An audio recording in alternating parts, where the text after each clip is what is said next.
Is that better? It's cool to be on I don't know yet. of the mic. Yeah, 100%. My name is Trevor. How do you do? He's a hot connection. How about you? Our lead guests are off the chain. These shout-outs will be insane. Alex and Dee and also Crystal. Fans lined up from here to Bristol. Alex and Lauren and also Claudia. Guests with beauty from Sabadia. Oriana, Kate, and Brian too. Hotter than cyan. Wait, ain't that blue? My heart's so full. Yeah, it's fatal. Season 4 so hot, we flipping tables. Unleashing this hotness, I'm feeling grateful. Let's get started. Don't be shameful. The more cringe, the better. All right, let's connect together And we feel all right. All right. I'm so excited. Tingly I'm all over. I'm tingly. Tingly. I'm tingly. It's Hotness Unleasher. All right, welcome to Season 4, Episode 1 of none other than the Hotness Unleasher Show, where I have Alex Hurtado, Jeanette Belashov, and our faithful and creative and fount of awesomeness, Elijah Drown, who is here to make this thing all come together. And if you like that introduction, Elijah and I literally made that over the weekend just to get a laugh, right? To embrace the cringe, as we like to, I like to say, right? I want to say welcome to our audience who's here, right? So David Ketchen, all the way from New Zealand. Love that guy. The guy is just he's doing pastel art and really out there with his YouTube channel now and riffing on why LinkedIn needs to grow up and be more awesome. We got Lisa Faveckin, who's in the house, and she's actually going to be on the show in the second half of the season. So excited to see her. We got Amber Williams, who's here. Love that. All right, so we are starting to get some people here, which is part of the plan, right? We want to have an audience here because we are going to be talking about some very cool people who we are. Oh, and Kenneth Dunner, Mr. Dunner in the house. All right, so Alex, Jeanette, if you do not know Kenny, as he likes to be called, he really likes cheesecake, but he also really loves to leave the most exquisitely amazing, savory, hot, distinguished, and dappered comments of all time. All right. And so if you have been the recipient of one of Kenny's comments, know that he is just a stalwart supporter, if there ever was one, for all things that are awesome, making LinkedIn a much better place for all of us. So Ken, as always, you are welcome in this space. All right, so yes, LinkedIn user embracing cringe since 2022. That is what we are doing. All right, so if you're in the audience listening to this, your job, you have a job when we talk about people, right? And we're going to talk about people because that's what we're here to do. We're here to talk about them behind their backs, okay? And we're here to talk about like good stuff, right? So it's like, hey, we want these people to like, oh yeah, who talked about me when I wasn't there, when I wasn't in the room? All right, that's what's fun. And we're gonna say why we love them and what makes them amazing, okay? And we are going to, like I got Darren Young in the house. Give me a little troll. It's good. So we're gonna take it. Where was I? Lost my train of thought. All right. Okay. My brain just melted. All right. I was saying something about okay. Your job as the audience is you got to tag them.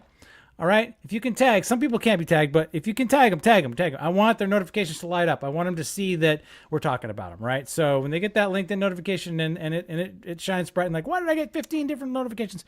Okay, it's because our audience was there and you are co-creating right now, all right? So you are part of the creation of this show, audience. Darren, that includes you, Kenny, Amber. All right, so I am thrilled that you guys are here and we are making this thing together. So we are 1, 2, 3, 4 humans here together in real time. There's no AI in the house, okay? Nothing AI about this. I'm literally making it up out of this brain. We're going to hear from Alex shortly and Jeanette and hopefully not Elijah, but we're going to hear from Elijah anyway, right? So I got Stephen Ng in the house. Yes, I love that, right? So Stephen Ng was the OOG of the Hotness Unleasher Show. He was the very, very first guest ever had here. He was the inspiration for getting this whole thing up and running. Okay, that said, you guys know the rules. Tag people when you hear us talk about them because I can't keep track of that. We're here to pay attention to other people or their work in an intentional way. That's what we're doing. And we're here to have a little bit of fun. We're here to add a little bit of levity to to this LinkedIn platform that can be so serious, right? And so self-absorbed. And so with that, I want to introduce Alex Hurtado. So Alex, you are product marketing extraordinaire at Anvilogic, and you and I met like what? It's going to be a year ago in April. Yeah. In the lovely city of San Francisco. It was. Yes. We had a good time bopping around different parties. I will say I think we had the best party at RSA that year. I think we killed it. And I know you killed it because I still have the swag, right? I got the snowflake hat. Mm-hmm. And there are some cool things that you guys did there. Especially, I love co-opting that big brand next to your brand. So that's really great to go halfsies on the tab. But also we wanted to do something a little bit different, a little bit quirky. And we decided to say, instead of just having a big kumbaya happy hour and just like, you have to listen to our, presentation. No, we wanted to give some voice, some amplification, and a platform to a recent author of a book and of a big content creator, really, who's trailblazing and speaking his mind about what's going on in the startup world. Ross Haliak, shout out to Ross Haliak for really for dropping some serious knowledge on what is happening, cutting through kind of the BS of pretty much the BS of what it, and just says it how it is. And so we had him, bought a bunch of his books and had him sign his books and giving them out to people as like kind of the big event. And I have one. I have one, and I got about halfway. Well, I don't want to say halfway. I got enough of the way through to know that I'm not a cybersecurity founder. Yeah. I'm not. That's not my game. No. I respect it, but he did write it in a way that was approachable for just your average sort of person who's like thinking about business issues and thinking about. It was a pleasant read. Yeah, I totally agree, and I still have it, and I intend to read it. So it's and I did read some of it, so I want to say thank you. Yes, there it is. See? For builders. Look at that, handy. Yeah, so you and I, we met, and Jeanette, I don't know, were you there, Jeanette, at that party? I was not at RSA last year. Okay, all right, so we didn't meet, so I don't have to like bear responsibility for not remembering if we did meet, but I do remember Alex, and we got to talking about your what you're making, what your podcast is. So. That's right. Because we have some podcasty type people in the house, tell us about what kind of. This is what I make, right? So what's your detection? And I did use detection. Did you notice that in the theme for this episode? I used connection detection. I was trying to like play on the whole Anvilogic. Good boy, Trevor. I'm trying to just trying to build things up, make like bring it together. All right, so sorry, Alex. Tell us what your podcast is all about. So, well, interesting being on this side of the thing, because I'm usually doing what you do and hosting and bringing the best minds of the cybersecurity industry, miking them up, doing what you're doing here and giving them kind of a chance to, kind of go into the conversation, talk about really all the madness that is the world of cyber. But most importantly, evangelizing this critical force that is driving actual impact in the cybersecurity industry, which is detection engineering, and really the rise of this role and this movement. We're the industry's first and only detection engineering platforms for this decoupled, abstracted, storage layer. And if you listen to or you follow Anton Chavakin, which he's really big in the space, he calls it the decoupled SIM model. And really with everything that's happening in our world and the SIM, which has been really kind of exciting to be a part of, it's like in a state of flux. Like there's vendors up and leaving the market, legacy architectures are crumbling. There's no better time to be in a company that's providing so much freedom to keep your data where it makes sense, and then just kind of shimmy on top of it with true, meaningful, and impactful detection engineering. And so, of course, we're doing all the product management and product marketing work on that. But uniquely, the podcast is about community, and I get to build that with the founder, actually, of it, Jeanette. Okay. So, Jeanette, I want to pitch it on over to you because you really founded this whole thing. And it's something that is not a lot of companies are doing because they don't really, quite frankly, have the time because they've got to be making the monies, right? But this is really about taking a step back and being like, okay, well, let's not pitch Anvilogic But let's talk about concepts and things that are more important to maybe the users of who would use something like AnvilLogic, the practitioners, and talk about what we should be talking about, topics, right? Hot use cases that may not necessarily be of use of the platform, but just more generic concepts. Okay. All right. So break it down for me. How long have you been running this thing? How far into it are you? And like in terms of like the maturity of the show. Yeah. We started Detection Dispatch. First episode was June 8th, 2023. Okay. I'm pretty sure it was June 8th. I remember that day. It was the first. I started like 3 weeks before that, and it was like, we need to get a bi-weekly live workshop up and running for security practitioners and just figure out how to do it. And so we just took a shot on it. We started out and we've been building ever since. A lot of lessons learned, but we are about to be on episode 43. Okay, nice. In 2 weeks. Episode 42 is airing tomorrow, which is really exciting. And we've had such a variety of people that have come on to share their perspective. And I think that it's really awesome working with someone with Alex by my side, because she knows how to connect and how to find a lot of these speakers and make them feel comfortable to come and share their voice and talk about a lot of these like hot takes and SecOps and whatnot. So yeah. Okay. So what's the format of the show? So is it like one guest, two guests? Is it like an hour? Is it 20 minutes? Like what's the layout? Usually one guest. And okay. I mean, Alex is the feeler for the situation. She sees, is it going to be a shorter episode? Is it going to be a longer episode? But honestly, we try to make it as what's the right word? Like not as much work for our speakers as possible, where they don't feel like they have to fill up enough time for an hour or 45 or something like that. It's more about, let's just have a natural discussion about these topics and have a very like human, super candid conversation.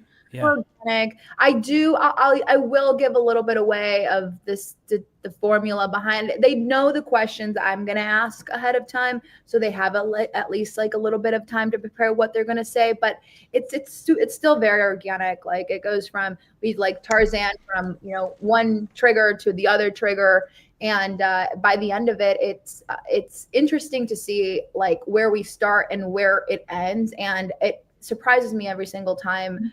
How the conversation can just naturally drift. Sometimes it is a little bit, it's kind of a ways away to kind of get it going. Sometimes it's for a lot of my guests, our guests, it's the first time they've ever been on the pod.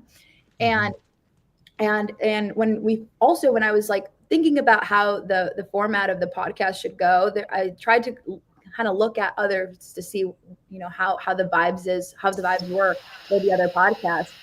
In the cybersecurity space, it's kind of not only like a difficult space to be in, because it's like all about your credibility. So you're super, super cognizant about whether what you're saying is true. So sometimes people are really nervous in saying whatever subject matter they are. And with us, we really wanted to make it feel like it's like a safe space. Like, we love what you're doing. We're so happy you're here.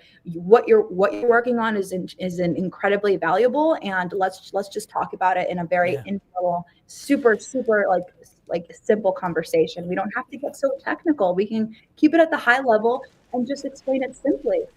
I love what you said there about how the guests are maybe a little bit afraid of saying something that might not be true or might not be exactly right, because I can see a world where truth is kind of relative, right? It's relative to what the experience is. It's relative to what their stack looks like and what they're seeing and facing and dealing with. And it might not be true for some other stack or some other sets of threats or other situations.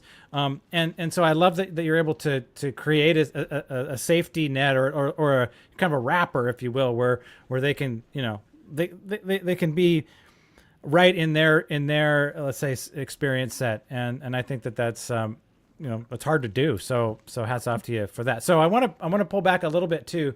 Now that I got you back here on the main stage, tell me a little bit about your transition from what you were doing before into this product marketing role. Cause there's a story there, isn't there? If I get that right, like you didn't just start out as in product, right? You got there somehow. So can you tell me a little bit about that? Oh yeah. I mean, how far back are we talking? Like school? I don't know. I mean, I'm listening to you, and you were like, you're hitting technical communication points very quickly, right? I see. And so I want to hear like did you just like graduate from college? I'm going to be a product marketing manager, or did you start in like a sales role, or maybe in some other type of Ooh, spot? Trevor, I feel like I've had many lives. Okay. But so I graduated college in software and systems engineering, and Okay. I went straight into like very IT role, and that just wasn't for me. And I mean, we from what you know about me, I don't think you could see me just behind a desk all day by myself. Like that was just not it for me at all.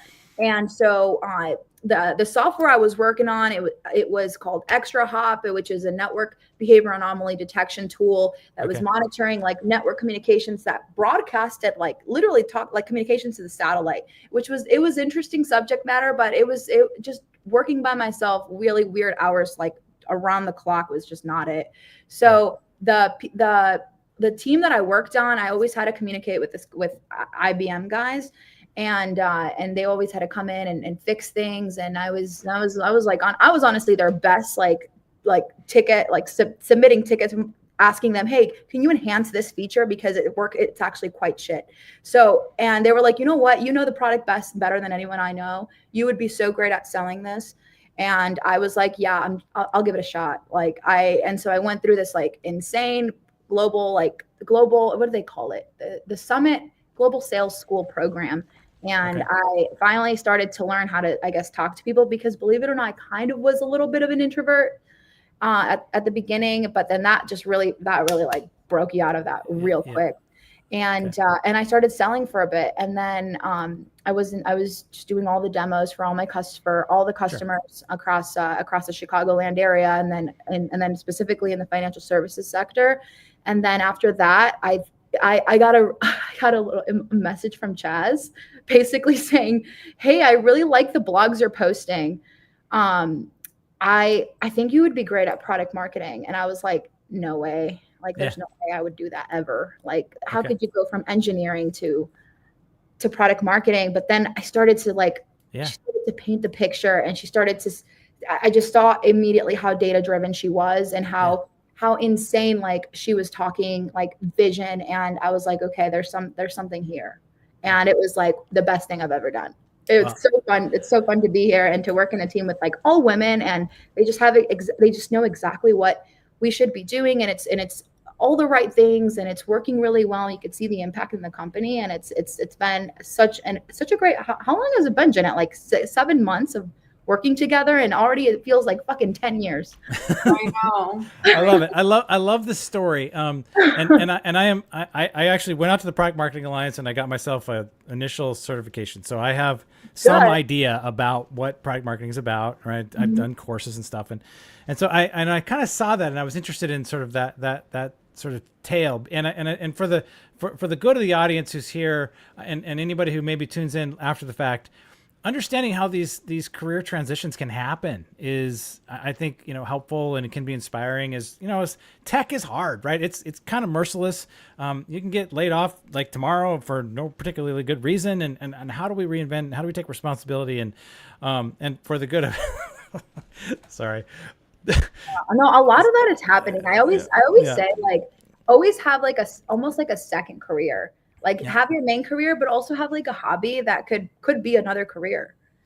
Yeah, I am with you. And in my role as a seller, as a long-term seller, I'm really trying to embrace reinvention of what does that look like as we move into 2025 and beyond. Yeah. What does it even mean to be in a go-to-market motion and so on. All right, so thank you, Alex. All right, Jeanette, I want to give you the floor. So I want to hear a little bit about your sort of story, like what's cooking for you, what your, so you're at Ambilogic, obviously, but what's your role there, and how do you work with Alex, and like, what's your big dream? Yeah, for sure. So I lead our demand gen and our ABM marketing here at Ambilogic. Work literally 24/7 with Alex every single day. She's like the yin to my yang for my job. I can't do a lot of the things that I do without her.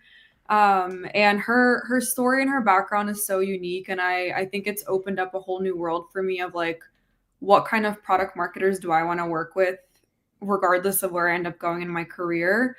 Because I think like her role specifically is redefining what we need in marketing teams and modern marketing teams, especially, right? The traditional role of product marketing and what we've seen happen, especially at large organizations and over the years, is so different than what's needed in specific industries. And maybe we're biased because we're in cyber and we're like, we got to be like way more technical than typical tech or typical like fluffy SaaS products, what I like to call them. I've been there, done that, where anybody can sell it, you know what I mean? And then you come into cyber and you're like, damn, nobody trusts what we're saying. Like we really gotta like rethink this strategy. But yeah, that's a little bit of like how I work with Alex literally every single day. Everything that we put out in our go-to-market engine runs through her, is built by her. I operationalize a lot of it and make sure that it gets out to all those aligned target lists with our sales team. I work hand in hand with them. That's a big part of my job. So I'm kind of like, I dip into a lot of different areas and I have to talk and deal with a lot of different people.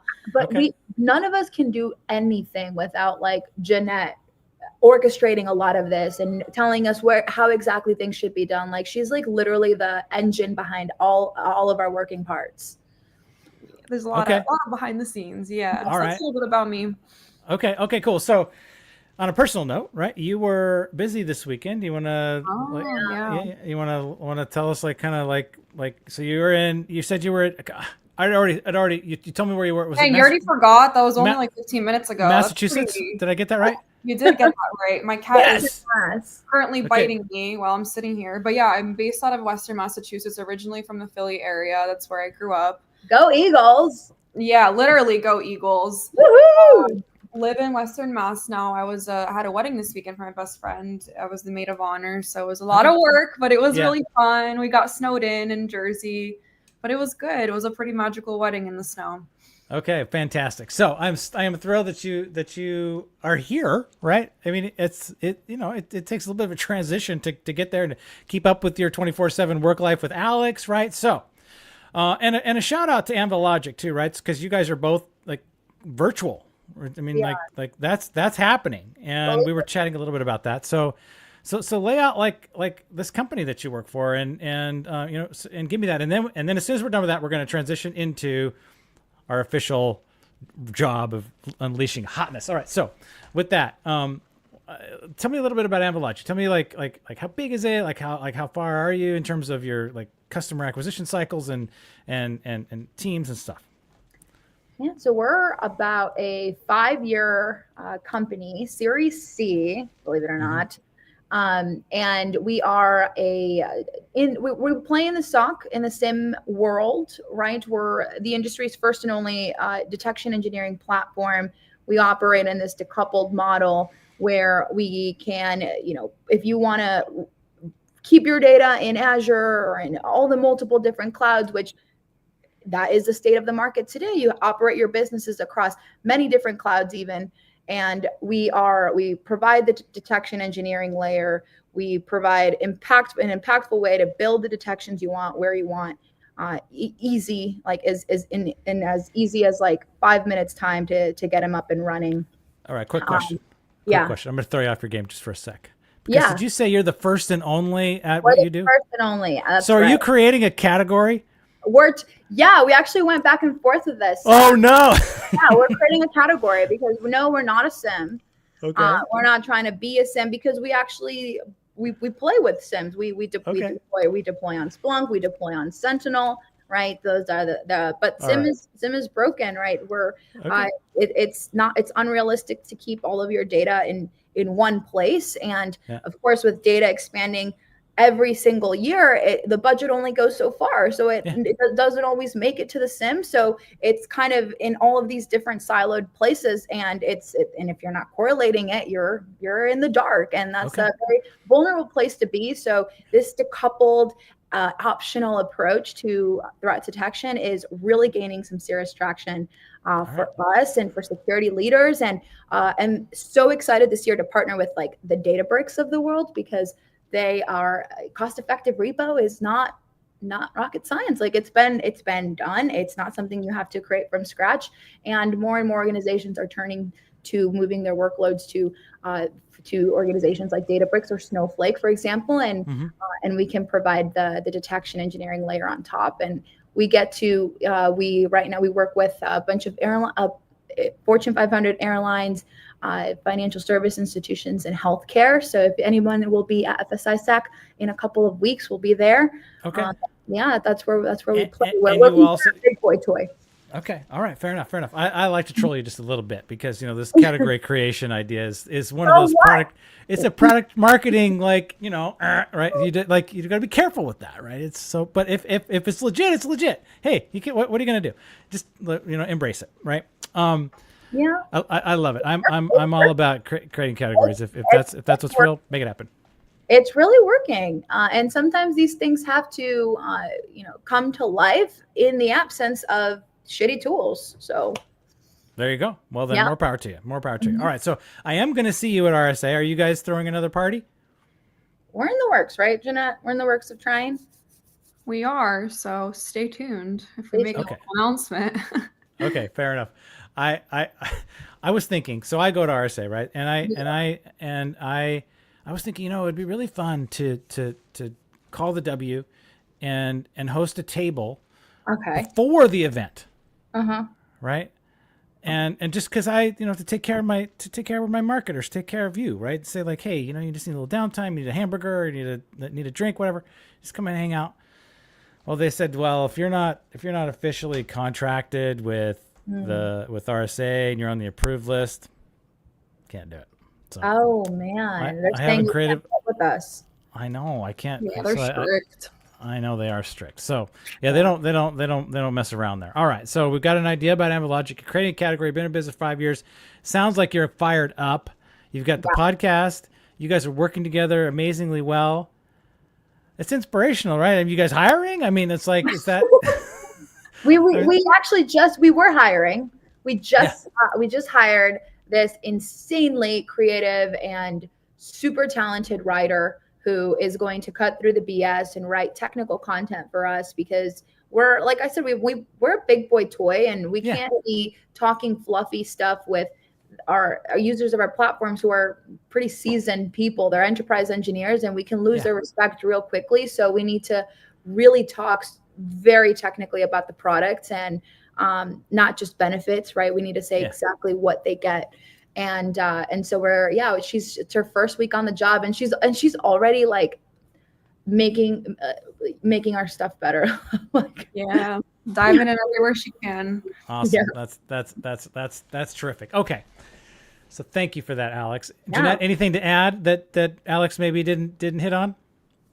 I guess I will add one thing. One of the things I love the most about Anvologic and about our brand is that we champion security practitioners more than any other brand out there in the cyber industry. It's really, really important for us to have this like no BS approach to what we're marketing and what we're providing to people. And we take a value-led approach to everything we do. So if something isn't giving someone value, even if they're having an engagement or interaction with our brand, what's the point of them even having that interaction, right? So we try to kind of embed this into every single part of our strategy and just how we present ourselves out in the market.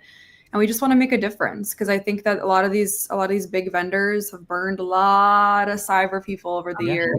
They've been burned. Yeah, a big JP said SecOps storytelling is hard. You couldn't be more right. Like, it is. So it's a challenge.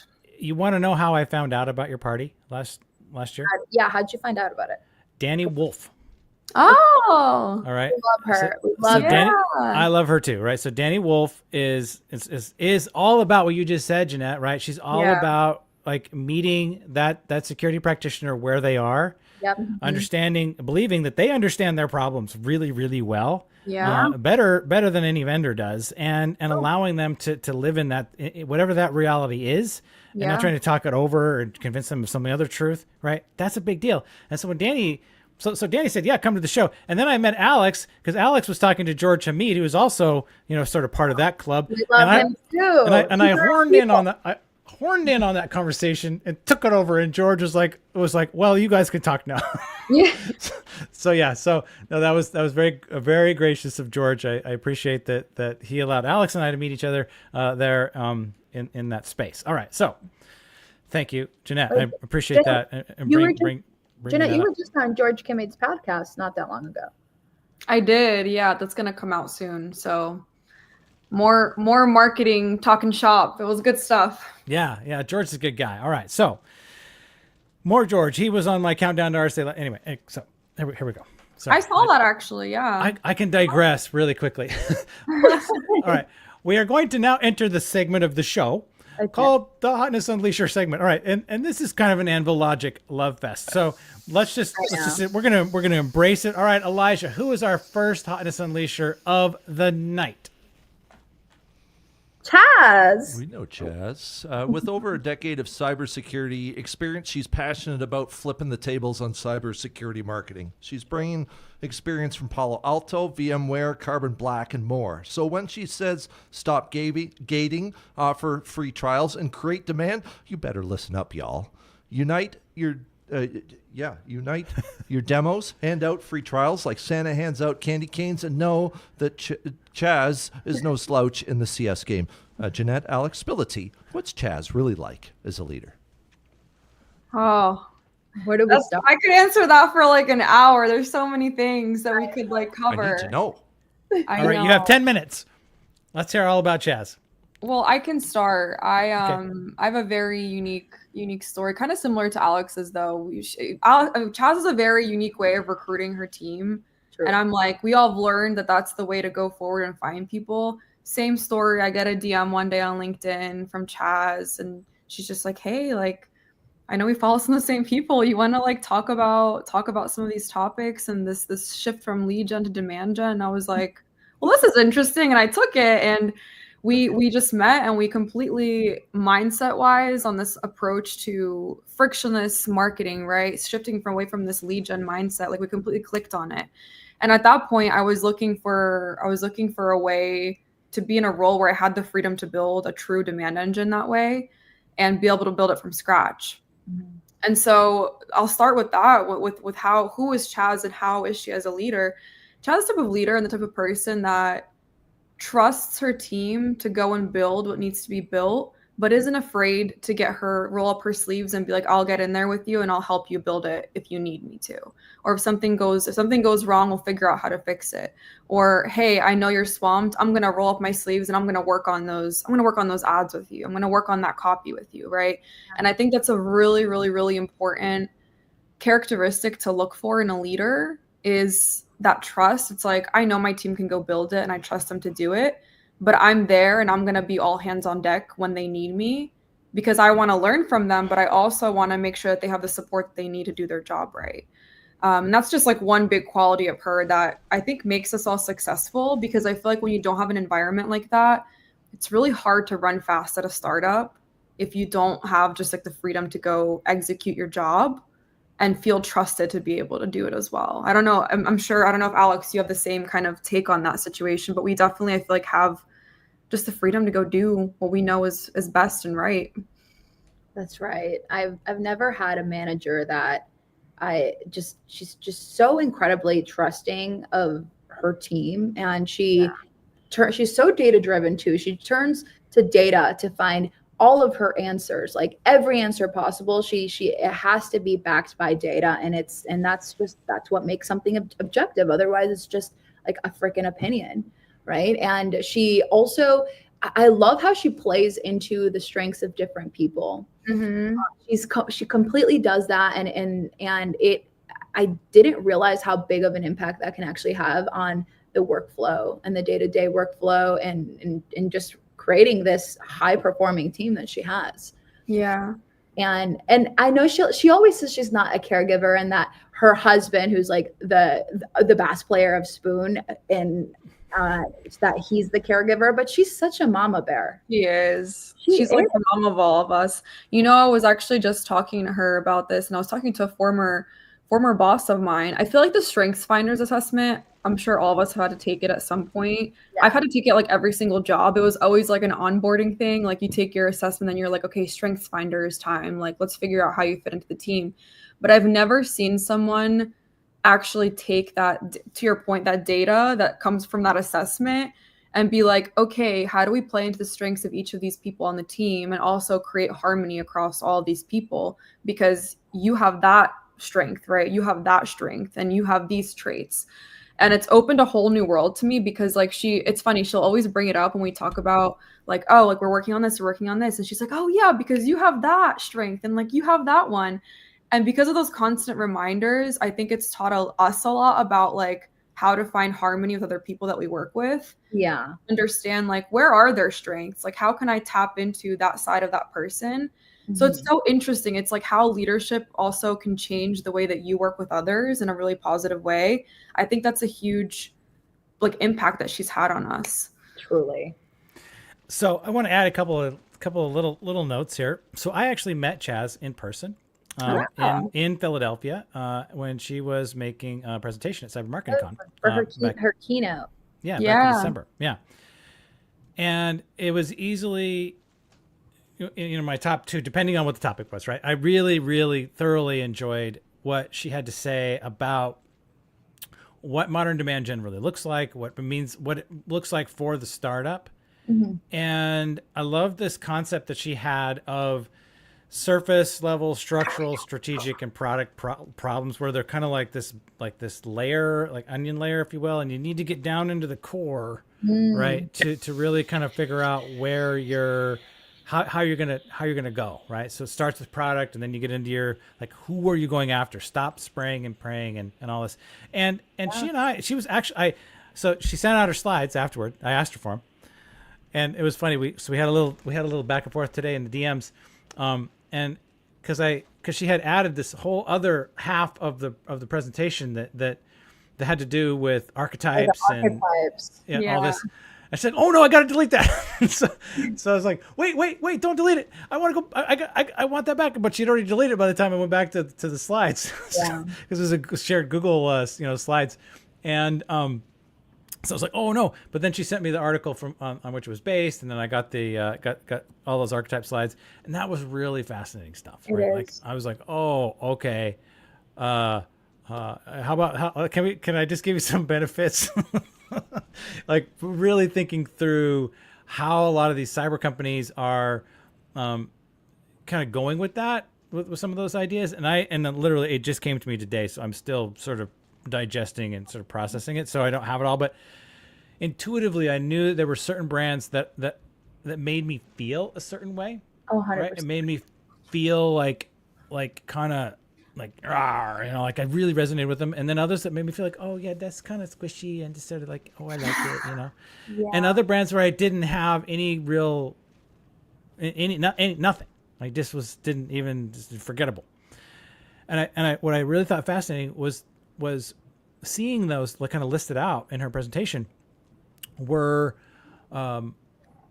like spot on. I knew it immediately, and so I'm very interested, very excited to kind of dig into those, that kind of level of weediness. And so my experience with Chaz right now is like she's totally into it, right? Like just like all in and all invested in not just like making money, right? But how do we go about it in a cool way, and how do we really affect change, and how do we create a category, right, Alex? I mean, that's like because that's a hard thing to do, according to April Dunford and all of that, right? That we don't just do that every day. So I want to say thank you for bringing up Chaz here in this context, right? Because it's kind of it doesn't feel like you're just sort of pandering to the boss, right? You're like it's cool. One thing I did want to bring up, and I think it was. I can't remember which one of you said it. All right, but sorry, my bad. The idea of I think it was you, Ax. The archetypes. No. It was before that. It was about saying that some of these big brands have really done some damage to the cybersecurity practitioner. Right, in terms of just the saturation of buzzwords or lack of clarity in terms of what they do, or promising this but delivering that, and so on. But Chaz has worked for some big brands. I mean, sure. those are part of her deal. So, do you think that like talk to me about that? I mean, that might be a little risky, but I kind of want to know, like, she's overcome that, right? So she's bringing this energy to Anvil, and so Anvil Logic. So, like, how has that gone, and like making peace with that, or maybe those brands are exceptions. I don't know.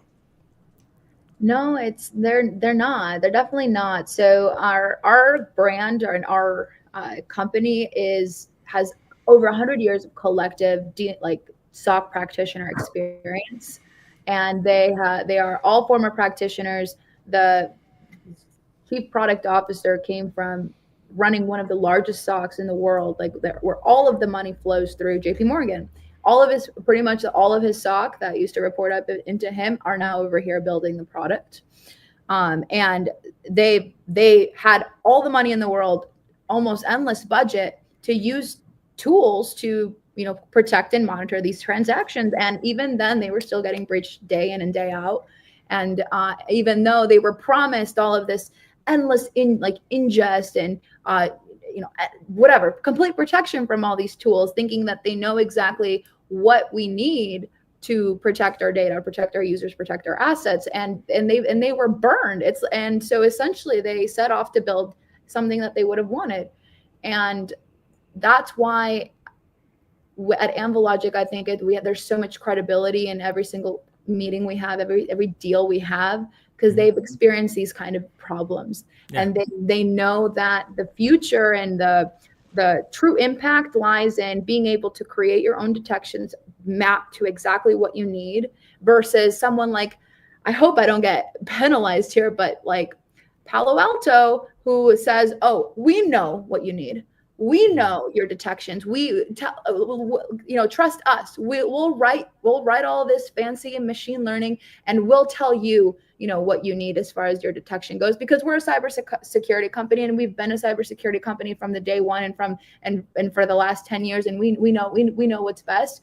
And it's like, no, you don't know, because you're not in the actual corporate environment that runs an organization as a bank and has all of these different business units set up in this specific way, and data coming in and out from all these different, they don't know that. Only you know your organization the best, the same way where all your jewelry in your house is, where all the doors are to get to them. So you're best positioned to protect your own house, just the same way that organizations are best positioned to protect their own house. And you can't let a cybersecurity company tell you that they know better than you. I love it. That's so okay. Thank you for that. So Elijah, we're going to clip that out, right? Maybe but I don't want to get sued by Palo. But Nikesh, don't come after me. All right. Okay. Well, then I'll clip it out for my own private use as I kind of reflect on this idea of customers know themselves better than we do, right? That's and we want to fold into whatever their truth is and try to help them solve their problems with tools and ideas that we have come together and make it happen. So I'm 100% down with it. So I want to get back. I want to sort of segue now into our next Hotness Unleasher of the night, but I want to talk about like the fact that Chaz is leading a team, right?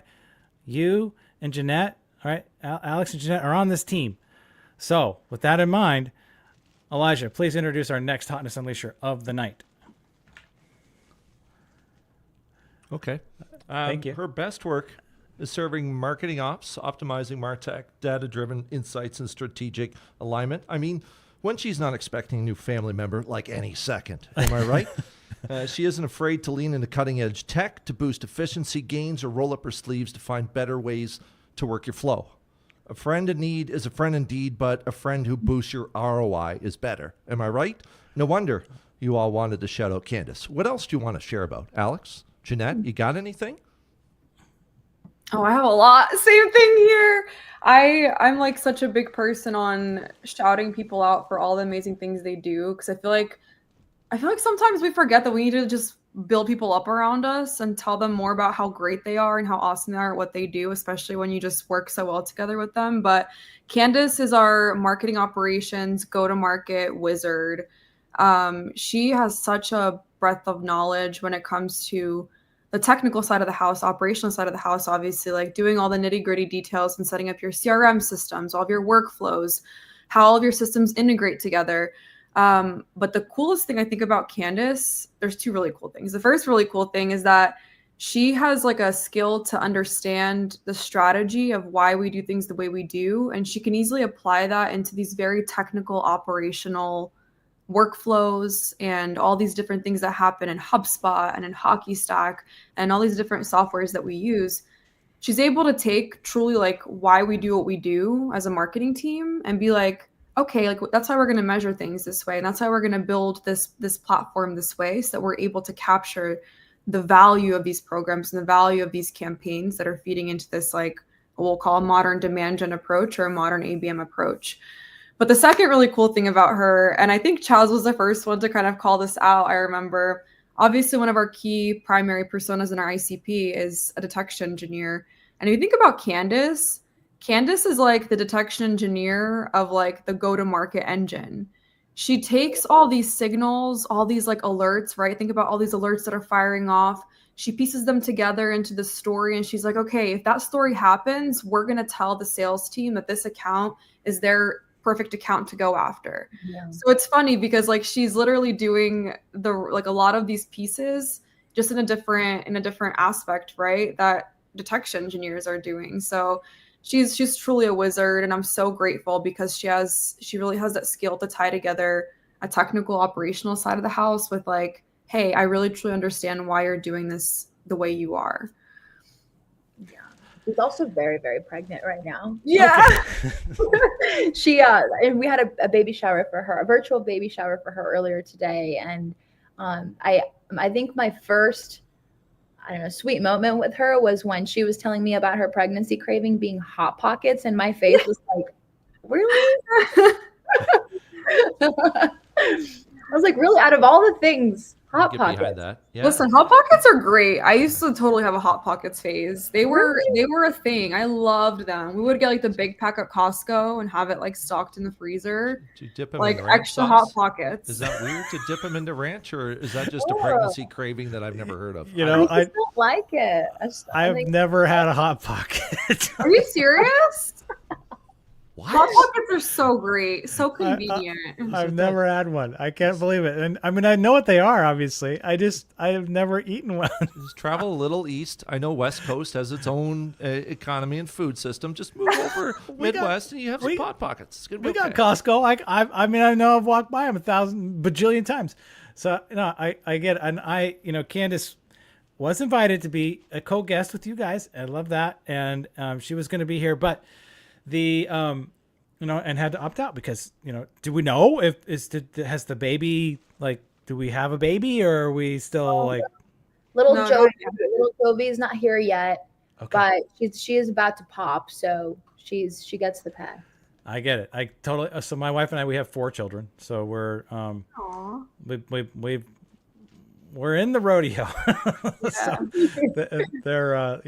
my youngest, is 17 and she crashed the car a couple weeks ago. So gonna be some fun insurance handling now. Huh? I know, but guess what? Her 3 siblings also crashed the car. So it's just, again, it's a draw. It's a wash. It's fine. She's part of she's part of the club now, right? It's a thing. So yeah, we have to say. So we bought ourselves a little a 2018 Nissan Leaf. Is that a minivan? No, that is it's an electric, little electric car for the 17-year-old to drive. So it's our second car, and it only has it's older, right? So it only has 80 miles that you can drive on a single charge. Oh. And you could say, oh, well, that's not very far. No, it's really not, but that's okay. Don't want her to go on big road trips. I don't want her on I don't want her on the road. It's like, okay, 80 miles. That's your limit. Yeah. If you I don't know. I think you should let your little birdies fly and explore the world. She can fly as far as she wants, but she's gonna have to stop for an hour and recharge it. So, travel to the airport and then she's gone. It's fine. Right? So that's happening. And to your question about the minivan, yes. That's my main driver, and we are post family at this, like, post family daily need kind of thing, right? Where you got all the car seats and a little bit, so because they're all older, but I still drive it. It's like my stealth truck because the seats fold flat and you can put a 4x8 sheet of plywood stacked to the seal, as much crap in there as you want. So the kids move all the time and they got stuff, furniture and all kinds of random whatnot, dogs, everything goes in the van, and it's my truck, and I park it in the contractor spot at Home Depot. So, Trevor. Trevor, how many boxes of Hot Pockets can you fit in the minivan? That's what we really need to know. That is a good question. I could probably fit 500 of them in there. It's a cavernous space. He could go all day about his minivan. It's crazy. I could. I love the minivan. It drives fine. It's safe. It's big. I can put all kinds of stuff in it. It's great, and it's invisible. All right, nobody's going to steal it, break into it. It's great. So that said, Jeanette, are you predisposed to a particular vehicular mode, or do you care to entertain us with what kind of how you get around? E-bike, maybe? I had a bike back in Philly, but I do like e-bikes though. They're a lot of fun. Like we'll take e-bikes when we go camping to get around the campground, even though you should probably take a real bike and go like ride on the trails or something. But I had my first car. I bought a good old 2007 little. Really, she had a lot of miles on her, but that car, she made it to Florida. She made it to Canada twice. Like she made some road trips. She got to like, I want to say like over 150,000 miles on it. And then I just drove that car into the ground until like it was like dead. And I was like, okay, I guess I have to buy a new car. Like I try to keep it as long as possible, but I'm a big person on, I guess this is like life wisdom. Like used cars are great. They're a great price. Like you can drive a used car forever, especially if it's a good quality car. Like it'll last you and it'll save you money when you're young and you don't have to ball out on something. So yeah, I drove that car into the ground and I was like, okay, I guess I have to buy another car now. So have you picked that out, or are you still on the fence? Oh no, I picked it. That was actually funny enough. That was last year, right before. It was like such bad timing too. It was like right as we were our wedding was coming up. So I was like, really? Like, you got a break right before the wedding when I have like all these expenses, and then I have to go buy a car.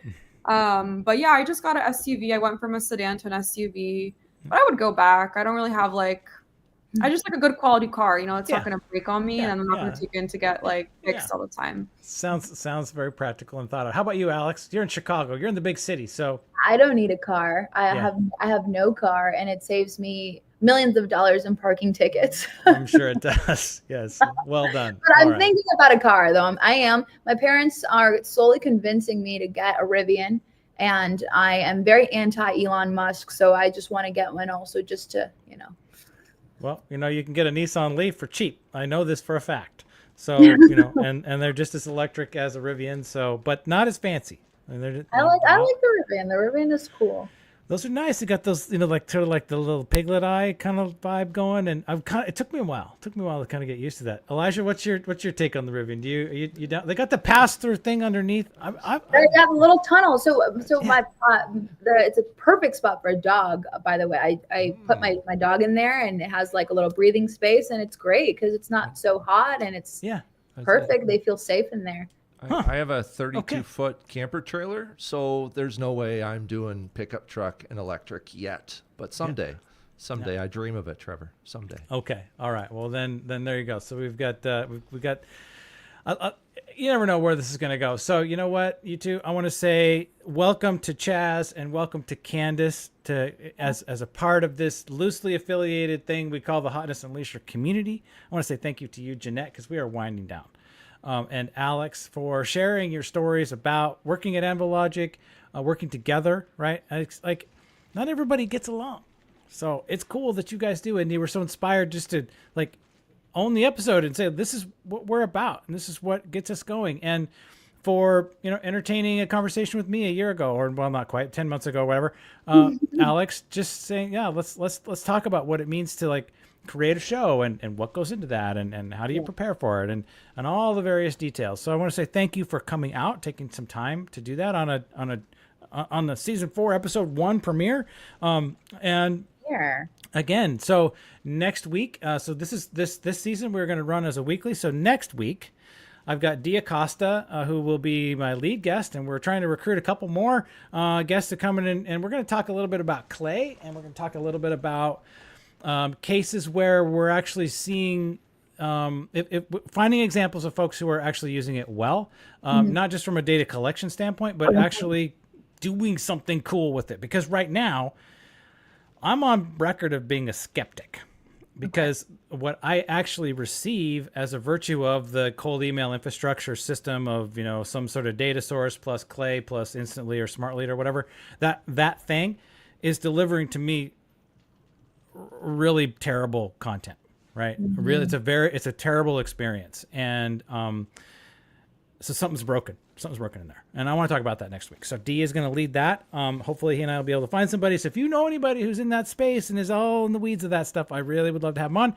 And we can fill out this episode and talk about folks who are doing it well. Because I really want to know. I want to see good examples of it in the wild. So if you're interested in that, tune in next week. Same time, same place. Hotness Unleasher Show. So again, with that, Elijah, I think we're good. Any final parting shots here? Buy a reliable used car. I don't know what I'm trying to say, but advice of Jeanette. Yes.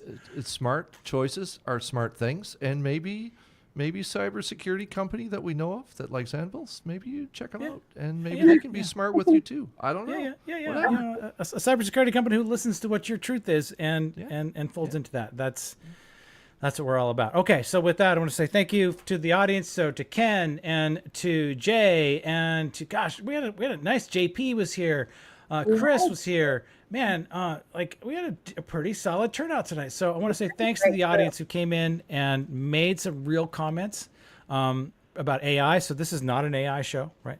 I am literally talking right now about what is popping into my head. So with that, what's popping into my head is it's time to say goodnight. So goodnight, everybody. Thanks for coming in. Love to all, and have a great week. Talk to you next week. Bye. Bye. The more cringe, the better. All right, let's connect together. And we feel all right. All right. I'm so excited. Tingly. I'm all over. I'm tingly. Tingly. I'm tingly. It's Hotness Unleasher.